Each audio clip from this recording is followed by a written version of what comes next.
खुलुमबाय। सानजारि थान्दै बर' रादाबाव बयखौबो बरायबाय। लोगोसे गोदान बोसोर रंजालि बैसागुनि बयनिसिमबो सानजारि थान्दै बर' रादाब नखरनि जानानै गाहाम हामलायनाय बावहरबाय। BKWSनि CM मिनेस्वर बसुमतारी बिथाङा गोदान बोसोर रंजालि बैसागुनि बर' रायजो राजा लोगोसे आसामनि थागिबि बयनिसिमबो बर' कछारी अनसाय गाव हायुङारि खुंथायनि जानानै अननाय मोजां मोननाय आरो सिबिनायखौ बावहरदों। लोगोसे बर' हारिनि आद्रा थानाय माखासे खामानिखौ खौसे जानानै मावलांनो हाथों बेखौ मिजिंथिनानै गसाइनिसिम आरज गाबदों।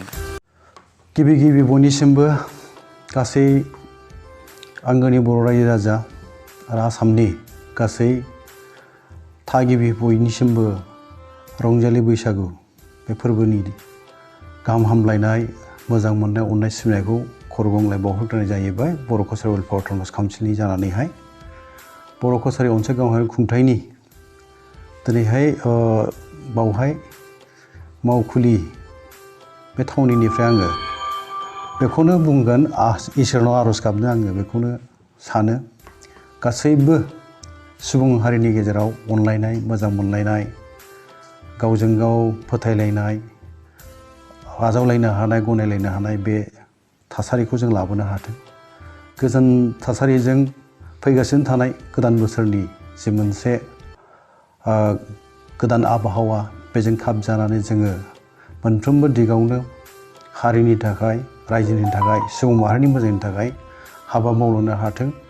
बे मिजिंखौ लानानै जोङो गोदान मोनसे साननाय नोजोर सानस्रि बेखौ बिथा खालामनानै बयबो गोदान सदबांसारनानै खामानि मावलांनांगौ बेखौ आं खावलायगोन। गासै बर' माहारिनि जोंनि गेजेराव मोनसे गावजों गाव फोथायलायनो हायै खौसेथि गैयै बेयो खौसेथि जानानै फैथों। जोंनि गेजेराव दावगानाय थाइनि खामानि मावनो हाथों आरो बर' खौसे जानानै आद्रा थानाय थांखि मिजिं सिमांफोरखौ जों जाफुंहोनो हाहैथों। बेखौनो इसोरनाव आरज गाबनानैहाय गासैबो बर'नि गेदेमा दैदेनगिरिफोर माहारि आफादनि दैदेनगिरिफोर गासै बर' सुबुं रायजो राजाफोर आरो आसामनि गासैबो सुबुंफोरनिसिम आंनि गोदान बोसोरनि जे मोनसे हामलायथि बेखौ साफ्रोमनोबो खरगंलाय बावहरनाय जाबाय।